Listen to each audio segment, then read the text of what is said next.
Warning, the following audio transmission will forever change your outlook on society. You will no longer believe the narrative. You are about to wake up and see things for what they really are. News, facts, and opinions. This is the Doom Daily Show. Ladies and gentlemen, welcome to the Doom Daily Show. I am your host, Jester Dooms. The email, doomdailyshow@gmail.com. Follow everywhere on social media, including Snapchat @JesterDooms. And if you're enjoying the show, leave us a 5-star review wherever you may be listening. And don't forget to like, share, and subscribe. So, ladies and gentlemen, you've officially made it to Friday. It is the last day of the week. And you got the weekend to look forward to after today. So try not to let work beat you down or kick your ass or this, that, the other. And just get through the day, right? You're up, you're getting ready, you're having your coffee, maybe you're eating a bagel or some Cinnamon Toast Crunch. You know, being on this blood type based diet, one thing I do miss a lot is like a good just bowl of cereal. And not healthy cereal. I don't miss healthy cereal. I miss like the junk cereal. I want Fruity Pebbles and Cocoa Pebbles and Cinnamon Toast Crunch, and I want Honeycomb and Sugar Smacks and the Rice Krispie Treat cereal and, you know, all Lucky Charms, just all that good, sugary, nasty shit you shouldn't be eating. You know what I mean? Give me some Corn Pops and some Apple Jacks. You know, that's what I'm saying. Like, I want my cereal back. Anyway, so moving on, it is Friday. I had a very, very eventful day today. So had the goats consistently escaping the fence. Couldn't figure out why. Went down there and just come to find out that the fence wasn't working because it was grounded out. So when you're tracing the lines of the fence and there's weeds growing up and this, that, you really can't see that well. All I knew is they were getting out somewhere, and then I finally figured out the fence was being grounded out in one area, so it wasn't getting a charge everywhere. And it wasn't even snapping. Like, you know how it snaps, snap, snap, snap. So what the goats did was they actually got the hot wire to touch one of the ground wires, so it was just making a connection and not even snapping. It was just grounding itself out. But in light of this, we found out that we had 2 new baby goats born today. So we now are up to 10 freaking goats, and the goats have to go. I'm going to try to just start giving them away for free to dwindle down the goat population, because frankly, we just have too many. I mean, that's just all it is. There's just too many damn goats. And I'm about to start. It's either dwindle down the population, or I start getting the males and start chaining them up like they're dogs in different areas of the property and getting them a little dog house and just like letting them eat down the growth, right? Like let them eat all the growth down, then move them, then move them, then move them. That's about where I'm about to be at. Because I look at it like this: if the males are separate from the females, they won't be reproducing. I can utilize the males to keep the property maintained. So that might just be what ends up happening. I might just start scattering the males around the property and letting them just have at it. Like, here, hang out here for a week and eat everything down, and then I'll move you. Hang out here for a week, eat everything down, then I'll move you. Hang out here for a week, eat everything, then I'll move you. That might be what the next plan of attack is. Because I got to do something here. Because there's just too many, and it's bad. I'm overran with goats, ladies and gentlemen. And the idea of having goats on the homestead is a very good thing. You get the fresh goat's milk. They will maintain the property. They are decent in that regard. They're not overly destructive or noisy if they are content, right? So, but there's just too many to manage. Aside from that, went to work today, found out that I did upset my boss the other day because I didn't go into work 2 hours early. So there's this little internal struggle that's going on at my job to where, you know, sometimes I'm coming in early to do my job, that I'm staying after the hours, and it's to the point where I'm staying 10 hours a day, 3 days a week sometimes. And I'm talking to my boss like, look, dude, just let me go to 12 hours, man. I mean, I'm here anyway. You know, if I could do 12-hour days and only do like, 3.5 shifts a week or something, This would give me more time at home. This would give me more time to get things done. I could pick up extra days at the prison if you put me on a rotation. You know, something's got to give here because this 9 to 5 shit's not working when I'm here all of the time, right? And, you know, I got a call last week about, you know, hey, do you want to stay late and go do this? You'll be here for about another hour or two. And I was like, no, I don't. I'm going home. And they said, why? Well, I said, my schedule's only 9 to 5. My schedule is 9 to 5. That's it. It's 9 to 5. So I'm out of here at 5. I'm not doing anything that's going to keep me here past 5 anymore. And then it's, you know, hey, why don't you come in 2 hours early? No, because my schedule is 9 to 5. Why should I come in at 7? My schedule's 9 to 5.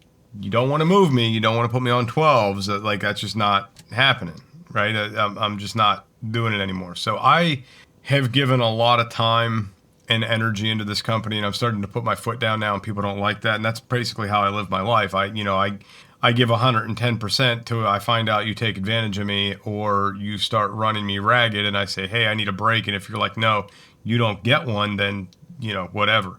Which I typically don't do the I need a break thing. I typically do the, hey, like, look, I'm showing you what I'm worth. Now you show me what you're willing to do to keep me at this worth.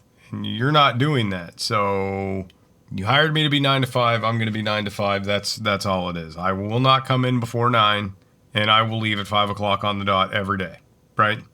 Because I was always early, and I was this, and I was that, till I found out it don't fucking matter. Nobody cares. They got you. They're going to work you to death. They don't care. And then everybody wonders why their turnover rate's so shitty. So came home from work and had some chicken and salad, just like most days, and came outside, fired up the chainsaw after the goat, or before the goat debacle. Or maybe it was after. I don't know. Anyway, me and Little Dooms took down some trees, took down 2 pine trees today, got them about halfway cut, and then I started realizing how tired I was from, you know, working today and everything else. And then, you know, I was cutting up this tree and the chain popped off the saw, and I'm like, you know what? That's my sign to pack it in. I think this is like the universe telling me, hey, dude, you reach your limit, you keep fucking around here, you're going to end up passing out on the saw or something. So, you know, just better pack it in. Anyway, ladies and gentlemen, we'll be right back after these messages.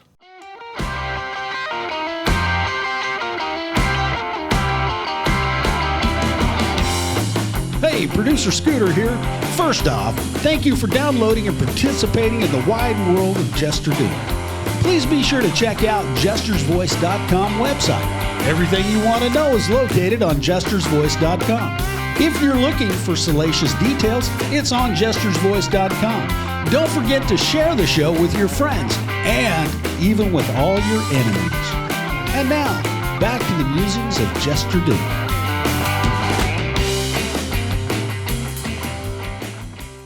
Ladies and gentlemen, welcome back to the Doom Daily Show. I'm your host, Jester Dooms. Producer Scooter, I hope you're doing well today. Good. All right, so this article, obviously on the Epoch Times, by Chase Smith. DOJ launches whistleblower compensation to incentivize informants. I gotta wonder if this is just smoke and mirrors, guys. All right, the U.S. Department of Justice, the DOJ, on August 1st launched the Corporate Whistleblower Awards pilot program aimed at encouraging individuals to report corporate misconduct by offering them a share in the financial penalties collected from successful prosecutions. The pilot program, as highlighted by the Deputy Attorney General Lisa Monaco in remarks on Thursday, seeks to expand the scope of whistleblower incentive beyond those administered by the Securities and Exchange Commissions, the SEC, Commodity Futures Trading Commission, CFTC, and Financial Crimes Enforcement Network, FinCEN.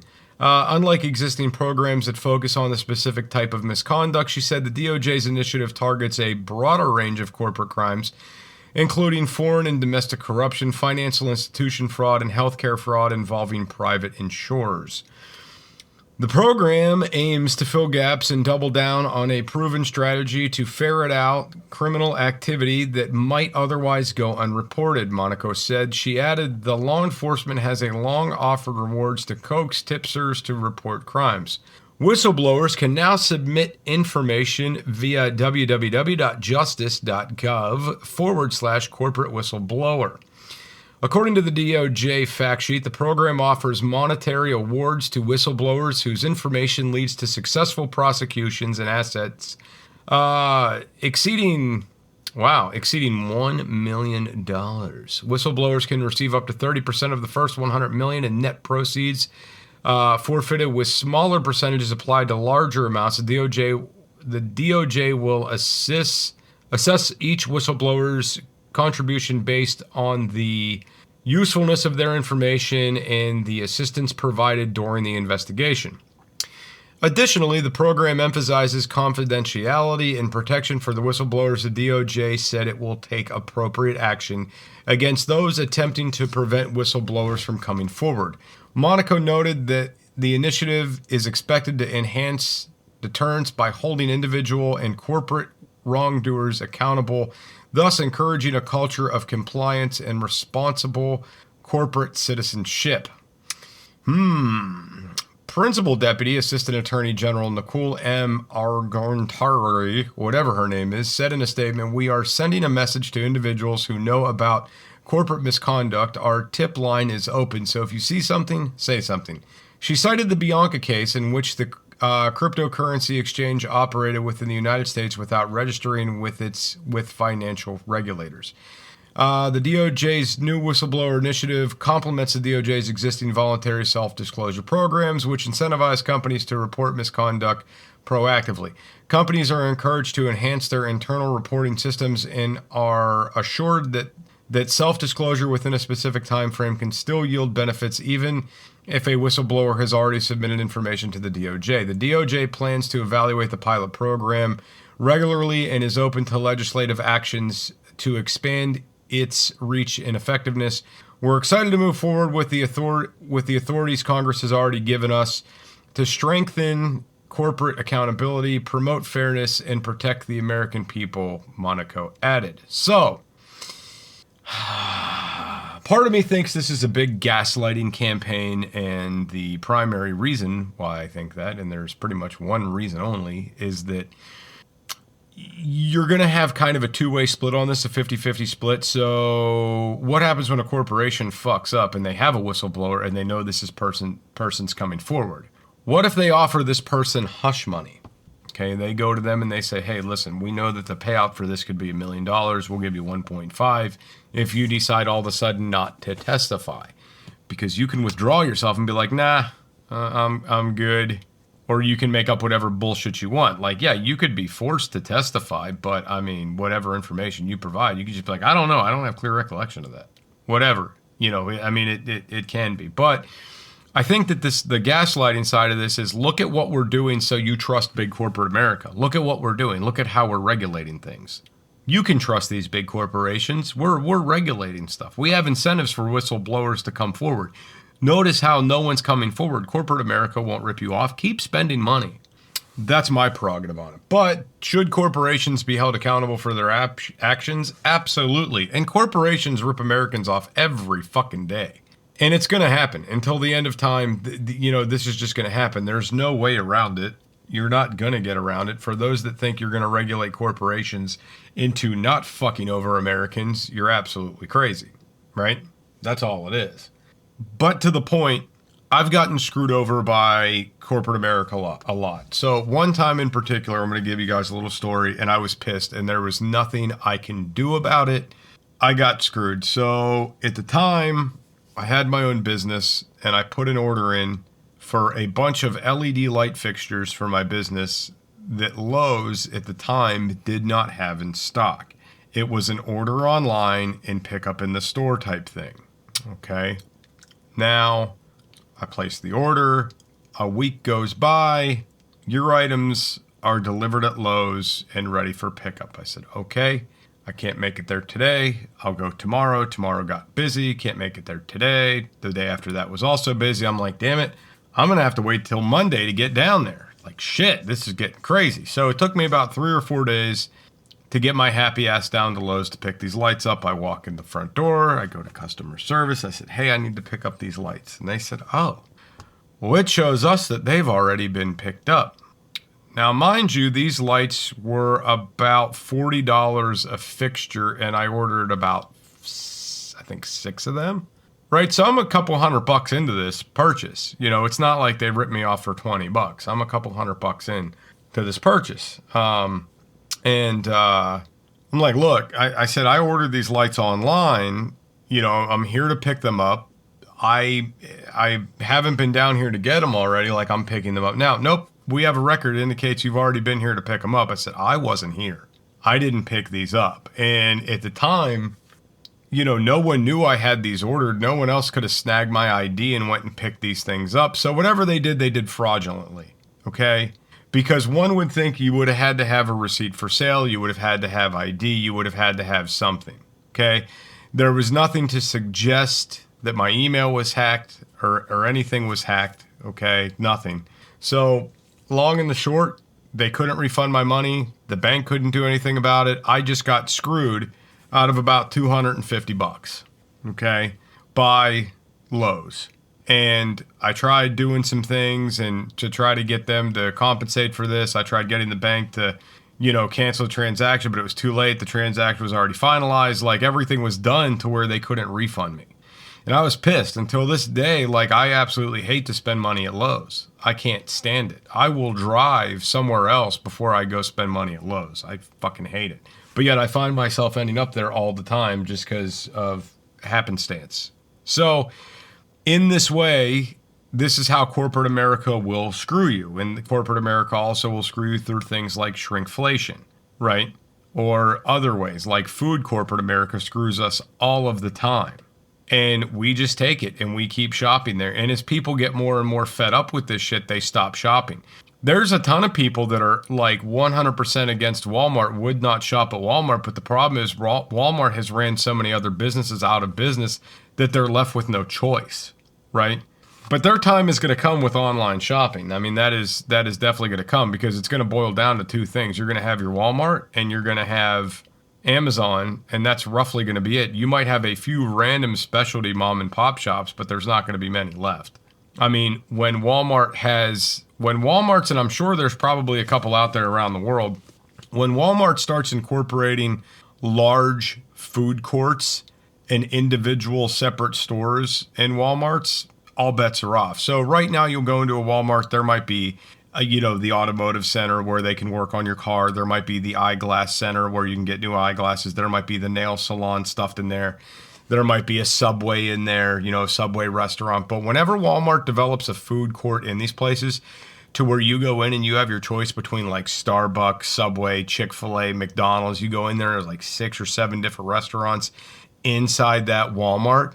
And then they put a couple anchor stores in there. Like there's a Hot Topic within Walmart or something else of the sort. Like there's a mattress firm within Walmart. All bets are off. Everything else is going to shut down. So you're either going to go there or you're going to go to Amazon. And as soon as we have the kind of technology to where it's like you order something online and it's at your house within an hour, who the hell's going to get in their car and drive? By the time you get your shoes on, start up the car, drive to the store, and get back with your items to where you can use it, it'd already be there. And that future's coming, ladies and gentlemen. Anyway, we ran a little long on that segment. Sorry it was a little bit long-winded. We'll be right back after these messages.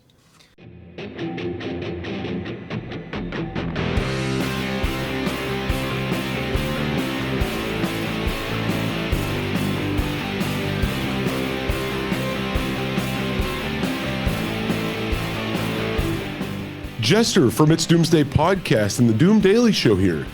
Do you ever find yourself overloaded with way too much information? Too many logins, too many passwords, too many websites for stuff you like? Yeah, I'm the same way. You don't have to worry about that with the Doom Daily Show and It's Doomsday Podcast. Let's make it simple.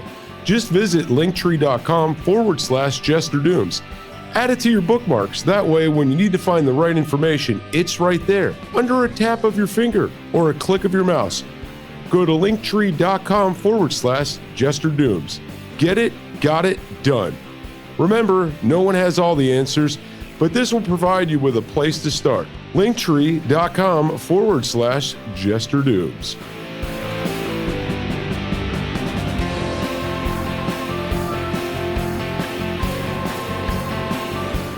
And now, on with the conversation. And here's Jester. Ladies and gentlemen, welcome back to the Doom Daily Show. I am your host, Jester Dooms. On the Epic Times, Alex Wu, new study shows pervasive censorship in translation services in China, especially on religion and politics. Here we go. This is by Alex Wu. A new study has found that popular translation services and software in mainland China automatically censor information deemed sensitive by the Chinese Communist regime, choosing to skip certain sentences based on the content. In its July 30th report, Lost in Translation, characterizing automated censorship and online translation services, Canada-based Citizen Lab tested 5 major Chinese online translation services run by 4 Chinese companies and 1 American company, and found that they all automatically censor words, phrases, or sentences related to content deemed sensitive in China.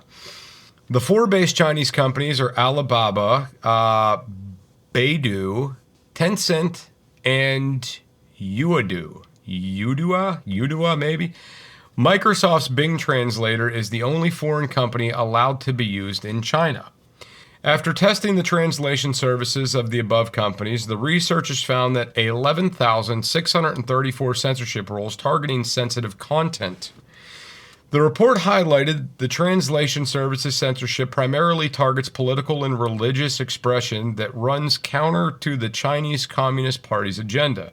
Notably, we found a surprising absence of censorship relating to pornography or other more popular targets of censorship, suggesting that the censors either did not expect their censorship rules to be studied or are no longer concerned with hiding the censorship's true political agenda.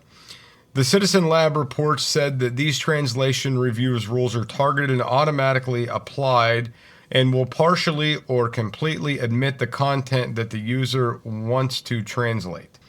The study said that except for Alibaba, several other companies perform censorship silently and therefore possibly without the user's knowledge. Once sensitive words, lines, or sentences are triggered, the translation service will automatically and slightly omit triggering sentences or lines without any notification. Among the services, Alibaba, the strictest censorship, followed by Youdao, and then Tencent and Baidu and Bing have relatively fewer censorship rules, the research found. The researchers said that in the report, our work reveals that the unfortunate reality that even if users in China have uncensored access to news or communication platforms, what they read or write may still be subject to automatic censorship if they must translate between languages. The study found that almost all censorship rules apply simply to China, traditional Chinese, English, or a mixture of these languages. However, the censorship more applies to translations from foreign languages to Chinese rather than from Chinese to other languages. So I'm not going to continue on with this article, but I did want to highlight a couple things within this. So it's basically coming down to censorship on religion and politics. And whenever we're at a time, ladies and gentlemen, what I want you to think about is whenever we are at times of war, our political leaders try to bring religion into this a lot. They end a lot of speeches with, by the grace of God, God willing, we will win this war, and, as God is my witness, I will not stop fighting till we bring these Americans home. So when you kind of look at it in these terms of, religion and wartime things get kind of tangled in between there, right? And they pull religion into it. It would make sense that a lot of sentences and lines would be omitted from what the Chinese people can actually translate of what's going on over here. Okay. Now that's a great tactic by the Chinese military and the Chinese government, because if you really think about it, if the citizens are all pro-war, let's destroy America, and then they find out, hey, we bleed red and we're religious and there's a lot of good people within this nation, maybe they don't want to take us out, that's bad for business. You want them to believe whatever narrative they're being fed, and putting censorship on things like religion and politics knowing that it is, because everybody has a voice now. Everybody's on TikTok. Everybody's out there. Like, how many people don't agree with the fact that we're supporting this Ukraine war? I've said it from the very beginning. I've said, hey, Putin, if you're seeing this, don't come look for me. Go look for Joey. This is his doing, not mine. So this helps you keep people in the dark and manipulated in any sort of a wartime effort, right? That's essentially what it's doing. Anyway, ladies and gentlemen, we'll be right back after these messages. Did you know that the Doom Daily Show is now streaming on the Epic Strategies Network? Go to epicstrategiesnetwork.com and check out all the amazing podcasts.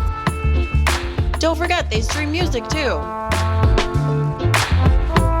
That website again is epicstrategiesnetwork.com.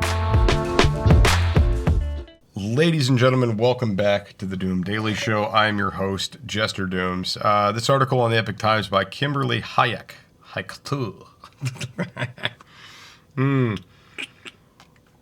saw the headline of this article, and I just had to read it, giving the trend of topics this week on the show, and being that I have a burning hatred for this place. More families going into debt to visit Disneyland. Now, I freaking hate Disney. I can't stand it. I went once. I will never go back. I don't care who's going or who wants me to go. I hate it. The whole thing is overpriced. It's way too damn crowded. You pay for 7-Eleven quality food at like Hell's Kitchen prices. I mean, I'm obviously over exaggerating, but you're paying 5-star restaurant quality prices for gas station fucking food and shit. It's just horrible. I hated every minute of it. I'll never go back.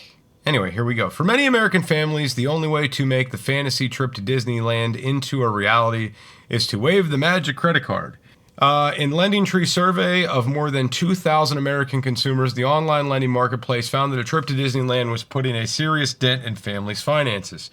Across the 77% of them park-going parents with kids younger than 18 who've been to Disney, 45% have gone into debt for the Disney trip, according to the survey.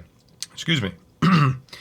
In 2022, LendingTree found that only 30% of parents with children went into debt for the same trip. The average Disneyland debt for parents with children was nearly $2,000. That's insane. Despite the bills, 59% of parents don't regret taking on the debt. For so many parents, taking their kids to Disney is a rite of passage, something they remember fondly from their youth and want to experience it with their kids. LendingTree chief credit analyst Matt Schultz said in a statement, because of those feelings, they're often willing to take on debt to get there.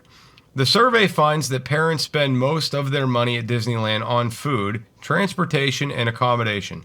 65% of respondents with Disneyland debt were surprised by just how high the theme park's food and beverage prices were. On average, a cheeseburger priced at $12.79, a churro ranges from $6.99 to $11.99, and a lemonade from $6.50 to $9.99, depending on type and location. See, this is what I'm saying about the food. And the quality is garbage, guys. It's not good. $12.79 for a cheeseburger when you could, and I hate to say this, but honestly, get a better quality burger at fucking McDonald's. Anyway, moving on. On X, some users expressed astonishment on how many parents are going into debt on their Disney trips. This is an insane statistic that so many people go into debt for a fleeting experience, said Charles Adrianson. Debt should only be taken out for direct production or indirectly to help facilitate production. Debt should never be used for pure compensation like a pure consumption. Sorry, ladies and gentlemen. You think after doing all these shows, hundreds and hundreds of podcasts, I'd be able to fucking read, but nope, can't do it. Debt should be used for pure consumption like take a trip to Disneyland, right? So he's right. So like how we talked about the other day on the show, good debt and bad debt. Disney prices have long been on the rise, with Disneyland's most recently raising prices in 2023 and Disney World planning price hikes for 2025. Since 2000, Disney quadrupled its most expensive tickets and raised annual premium passes over 700%. It kept the lowest price admission steady for the first decade. Over the past decade, the lowest price tickets for least expensive dates have increased 13%. In 2000, admission was $41. Now, tickets start at $112. The park closed for for a year during the pandemic, and when it reopened, admission increased. The highest priced tickets pre-COVID, based on which day you visited, with weekend and holiday being more expensive, was $159. After COVID, the highest ticket priced was $164, an increase of more than 8%. The latest increase came in October when Disneyland raised ticket prices by $5 to $15 per day, $5 to $50 per day. The theme park kept the lowest price tickets steady at $104 and $109. So, like everything else, we're seeing prices at Disney raise. But, okay, so, yes, Disney's a greedy, evil corporation, but the economy is in the shitter. The cost of everything is through the roof. Obviously, Disney has to raise its prices to keep up with that. So, you're not just paying more to go to Disney now. Apparently, people are paying interest on going to Disney, which I find that to be bullshit. Ladies and gentlemen, I hope you enjoy your weekend. I hope it's a great one. We'll see you back here on Monday morning. That's it. Producer Scooter, I'm out of here. News, facts, and opinions.